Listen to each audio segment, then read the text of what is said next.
30 000 $. Aujourd'hui, c'est le prix d'un SUV correct en concession. Mais et si je vous disais que cette somme a suffi pour paralyser une industrie stratégique du pays possédant le plus grand arsenal nucléaire au monde? Pendant que la planète claque des milliards dans des avions furtifs, nous assistons à l'humiliation économique la plus spectaculaire de l'histoire militaire moderne. Comment des drones low-cost ont-ils pu transformer en brasier des usines à plusieurs milliards? Pourquoi la sacro-sainte défense antiaérienne russe s'est-elle retrouvée complètement aveugle? Et comment Kiev, qui démarrait l'année avec 3000 drones par mois, enchaîne désormais les records hallucinants, multipliant par 3 ses frappes rien que ce mois-ci par rapport à janvier?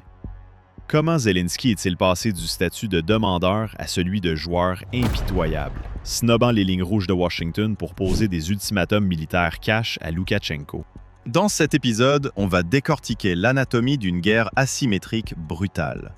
On va voir comment Kiev a purement et simplement rayé de la carte le concept de base arrière sécurisée. Ils ont retourné la géographie contre leur propre ennemi. Prenez un café, installez-vous confortablement, on y va.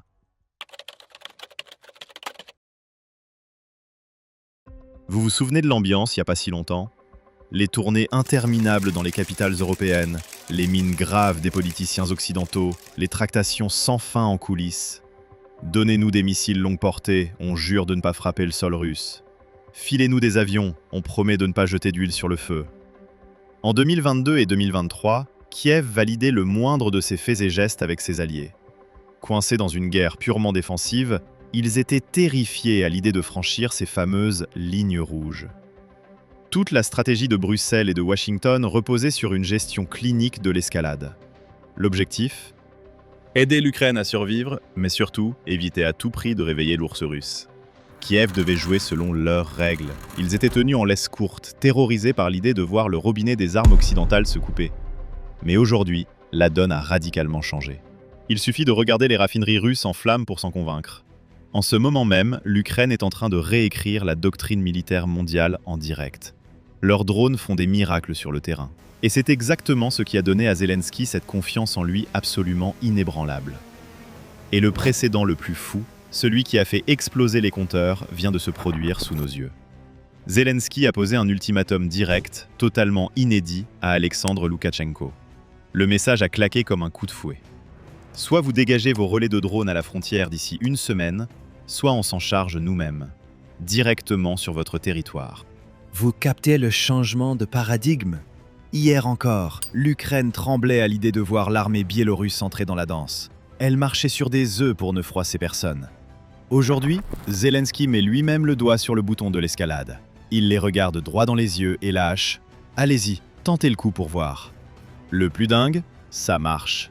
Les relais sont coupés net. Minsk recule sans broncher. Et vous savez pourquoi? Parce que Loukachenko a un instinct de survie exceptionnel. C'est un vieux loup de la politique. Il a un radar intégré pour savoir d'où vient le danger. Il a beau sortir ses cartes pour montrer d'où l'attaque se préparait, le langage de la force brute, il le maîtrise 10 fois mieux que la diplomatie. Il a vu le sang-froid de Kiev. Il a vu les usines russes partir en fumée. Et il a compris un truc très simple. Les mecs ne bluffent plus. Ils vont vraiment frapper. Du coup, le Batka a sagement pilé sur les freins. Au lieu de mendier des avions hors de prix pendant des années ou de jouer au bras de fer frontal avec le rouleau compresseur russe, l'Ukraine a hacké le système. Ils ont carrément supprimé le concept même de zone arrière sécurisée. C'est paradoxal, mais le territoire gigantesque de la Russie, son armure ultime face à Napoléon et Hitler, est devenu son pire talon d'Achille. Pourquoi? Parce que quand votre adversaire vous spamme de milliers de drones longue portée low cost, la physique reprend ses droits. C'est mathématiquement impossible de déployer un bouclier anti-aérien au-dessus de chaque cuve de pétrole et de chaque usine paumée au milieu de cette immensité. Les analystes de l'OSINT et les instituts militaires occidentaux comme l'ISW ou l'IISS sont formels. Près de 400 cibles stratégiques sont aujourd'hui à portée de tir. On parle d'infrastructures critiques situées à 1000, voire 1500 km de la frontière, qui se font allumer régulièrement. Prenez une cible au hasard, comme la raffinerie de Ryazan. Pour verrouiller son espace aérien H24, il faut déployer au bas mot 2 ou 3 systèmes courte portée de type Pantsir ou Tor autour du site. C'est le strict minimum pour couvrir les angles morts et laisser le temps aux batteries de recharger. Faites le calcul. La Russie aurait besoin d'environ 600 systèmes antiaériens courte portée juste pour sécuriser ses bases arrières. Vous croyez vraiment que le ministère russe de la Défense a une armada pareille en stock?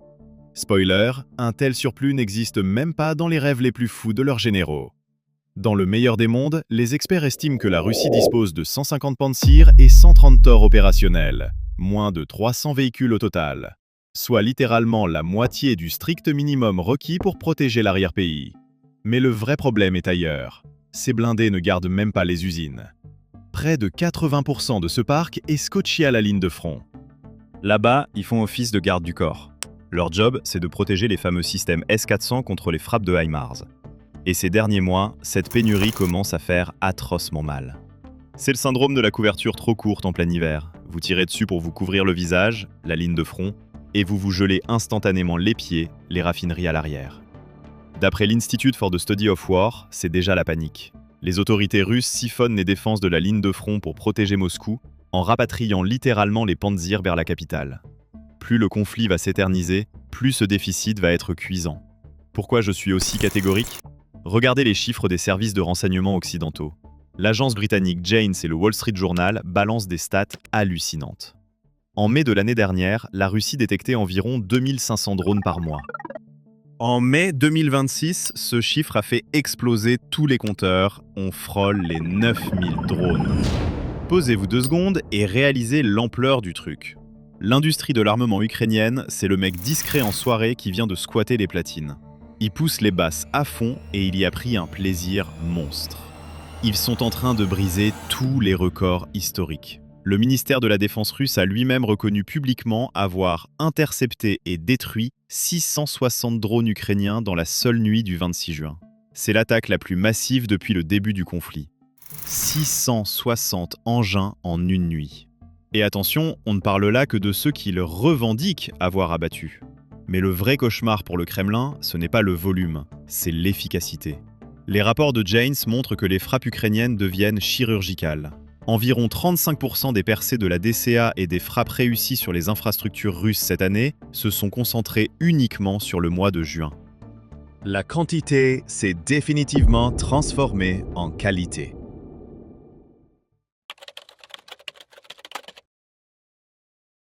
Prenons l'exemple le plus parlant pour visualiser les dégâts.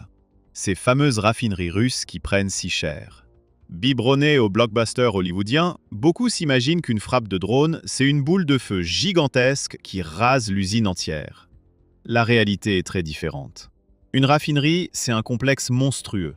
On parle de bunkers en béton et de tuyauteries titanesques, souvent bâtis sous l'ère soviétique pour encaisser une frappe nucléaire. Face à un mastodonte pareil, un drone avec ses 50 kg d'explosifs, c'est une piqûre de moustique.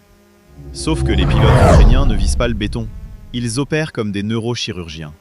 Ils guident leurs engins exactement vers l'unique point névralgique, l'unité de distillation primaire. C'est le cœur battant du complexe. C'est dans cette tour gigantesque que le pétrole brut est fractionné en essence, en kérosène et en fioul.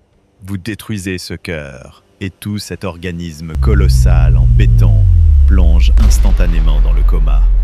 L'usine devient alors un simple cimetière de tuyaux inutiles. Et relancer la machine est un véritable parcours du combattant. Une colonne de distillation, ce n'est pas la plomberie de votre cuisine qu'on peut rafistoler avec du scotch américain et un coup de clé à molette. En temps normal, réviser une installation pareille prend entre 6 mois et 1 an. Mais dans la Russie d'aujourd'hui, vous pouvez largement doubler la mise. Pourquoi? L'effet des sanctions occidentales. Durant l'âge d'or des années 2000 et 2010, l'industrie pétrolière russe s'est massivement modernisée. Avec quoi? Tout juste avec du matos occidental dernier cri. Les pompes, les compresseurs high-tech, l'électronique de pointe, les vannes, c'est un festival de Siemens, Honeywell et d'autres marques européennes ou américaines. Avant la guerre, c'était fluide. Une vanne lâche, le directeur appelle l'usine en Allemagne et 15 jours plus tard, la pièce neuve est montée. Aujourd'hui, officiellement, personne ne vous vendra ne serait-ce qu'un boulon. Bienvenue dans l'enfer logistique. Pour réparer une installation cramée par un drone, les entreprises russes doivent passer par une galaxie de sociétés écrans plus ou moins louches. Elles font venir les pièces en importation grise, en contournant 3 douanes différentes. Résultat des courses, une bécane qui coûtait 1 million en vaut désormais 3. Et au lieu de 15 jours, la livraison prend 6 mois. Et s'ils essaient, en désespoir de cause, de bricoler avec des clones chinois? Le hardware asiatique refuse catégoriquement de communiquer avec le soft occidental. Pas de miracle. Pour bien capter que ces frappes sur les raffineries ne sont pas juste des coups de com', mais une stratégie froide et mathématique, regardons les chiffres. Prenons 5 grandes raffineries touchées récemment.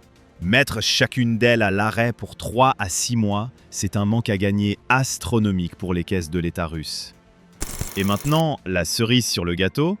À votre avis, combien ça coûte à l'Ukraine de déclencher cet apocalypse industriel local?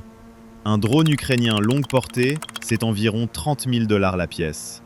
Vous allez me dire, le drone ne voyage jamais seul, c'est un vol en essaim, et la défense antiaérienne en dégomme la majorité. C'est vrai, soyons honnêtes sur les maths. Disons que Kiev lance une salve de 20 drones. L'addition, autour de 600 000 $. Les Pantsir russes crament des missiles hors de prix et en interceptent 19. Sur le papier, c'est une victoire éclatante pour la DCA russe. Sauf qu'un seul drone passe entre les mailles du filet et s'encastre en plein cœur de l'usine. Bilan des courses, l'Ukraine a lâché 600 000 $. La Russie, elle, a repoussé l'attaque. Mais elle hérite d'une facture de plusieurs dizaines de millions en réparation, sans compter les centaines de millions de cash partis en fumée à cause de l'arrêt de la production. Je ne suis pas un génie des maths, mais même en comptant les pertes, un tel retour sur investissement, c'est le fantasme absolu de tout stratège militaire. La rentabilité crève littéralement le plafond. Il est temps de tirer les conclusions. En voyant ces chiffres et ces usines en flammes, on ne peut pas affirmer que l'Ukraine est en train de gagner la guerre aujourd'hui. La situation sur la ligne de front reste ultra critique. Cette guerre d'usure broie des ressources colossales. Mais on ne peut pas non plus dire que la Russie la gagne. Le vrai bilan de cette campagne de drones est ailleurs. L'Ukraine a accompli l'impensable. Elle a réussi à exporter la guerre de son propre sol pour l'amener chez l'ennemi. Le mythe de la base arrière intouchable s'est effondré. Pour les Russes en région, la guerre n'est plus juste une image qui tourne en boucle au JT de 20h. Elle vient littéralement s'écraser sur leurs raffineries, leurs bases aériennes et leurs usines. Ce séisme psychologique et économique vient de redéfinir les règles de cet échiquier géopolitique, pour de bon. Et vous, qu'est-ce que vous en pensez? Où va nous mener cette stratégie de frappes asymétriques? Balancez vos avis dans les commentaires, c'est super important d'avoir différentes perspectives. Et bien sûr, n'oubliez pas de lâcher un pouce bleu et de vous abonner à la chaîne. C'est votre soutien qui nous permet de décrypter tous ces sujets complexes. Merci à tous d'avoir regardé la vidéo et on se capte très vite pour un prochain épisode.